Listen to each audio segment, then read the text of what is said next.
Voilà le casque, les deux casques de la moto, l'ordinateur, les portables.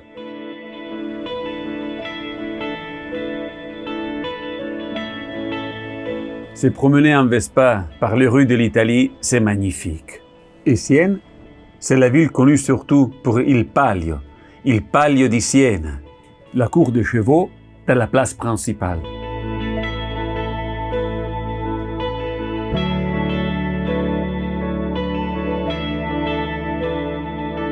Mais comme dans toutes les villes d'Italie, même à Sienne, il y avait une belle communauté juive.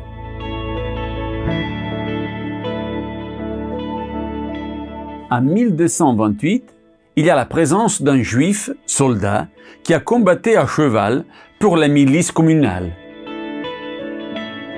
En 1348, la peste fait beaucoup de victimes et les Juifs sont accusés d'avoir propagé la contagion en polluant les eaux des terres touchées par l'épidémie.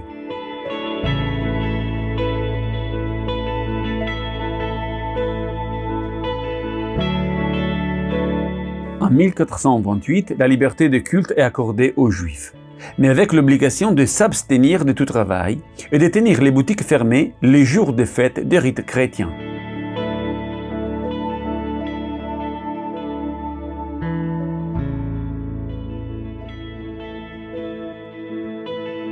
En 1685, à Sienne, il y avait 68 familles, pour une totale de 371 personnes, arrivées surtout de Rome, Florence, Venise et Pitigliano, pour les commerces.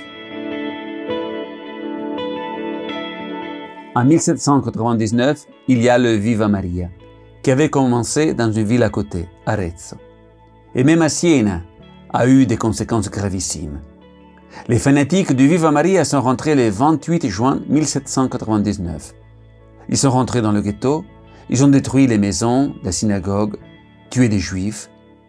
Et en souvenir du massacre, la communauté a décrété pour plusieurs années un jour de jeûne.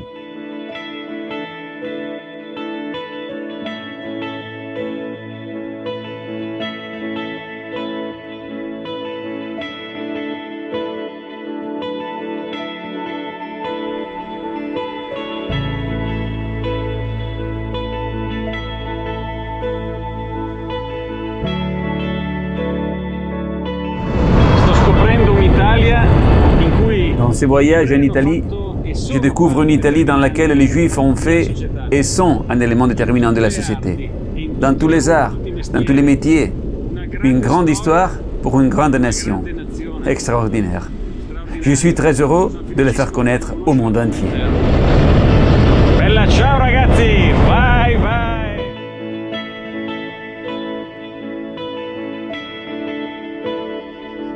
Les collines de Sienne sont magnifiques. On se sent transporté comme sur les vagues de la mer.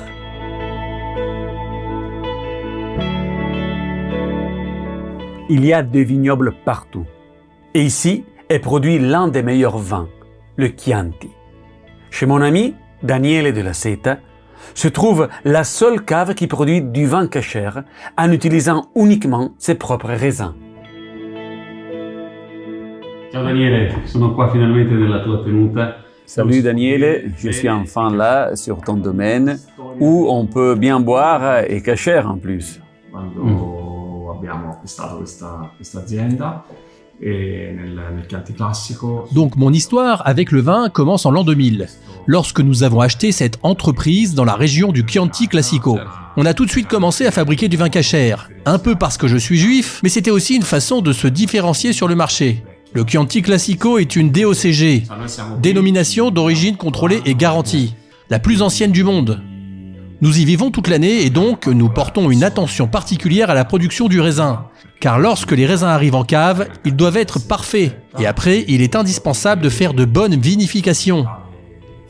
Je n'ai pas dit que nous sommes aussi bio. L'entreprise est cachère et biologique. Et cela depuis que nous avons commencé.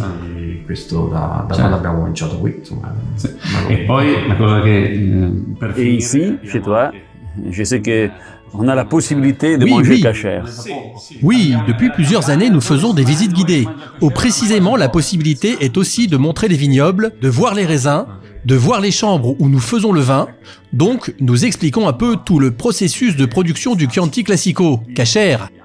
Nous avons une salle de dégustation où nous faisons des dégustations très généreuses.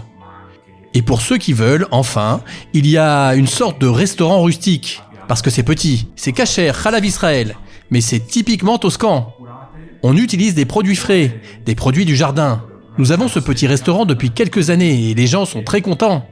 Si pour un juif qui vient en Toscane, c'est un point d'arrêt obligé pour vivre une expérience typiquement chiantiguyana, je dirais que oui. Prodotti freschi, prodotti dell'orto e insomma per ora sono pochi anni che abbiamo questo piccolo ristorante, però insomma le persone sono molto contente e è a posto appunto per un ebreo che viene in Toscana sicuramente può essere un punto di riferimento dove fermarsi e dove avere un'esperienza veramente tipicamente chiantigiana, direi così.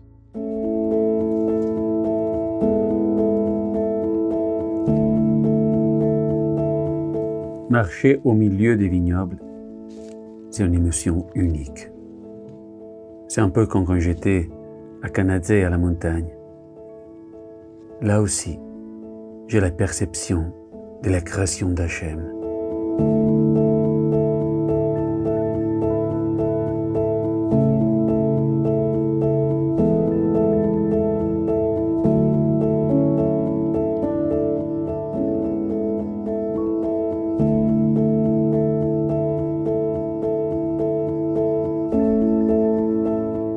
L'Echaim à tous les Hébreux del mondo.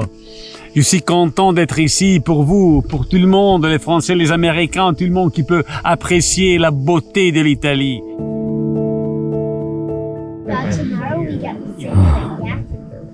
Quelle beauté! Rucola et ricotta.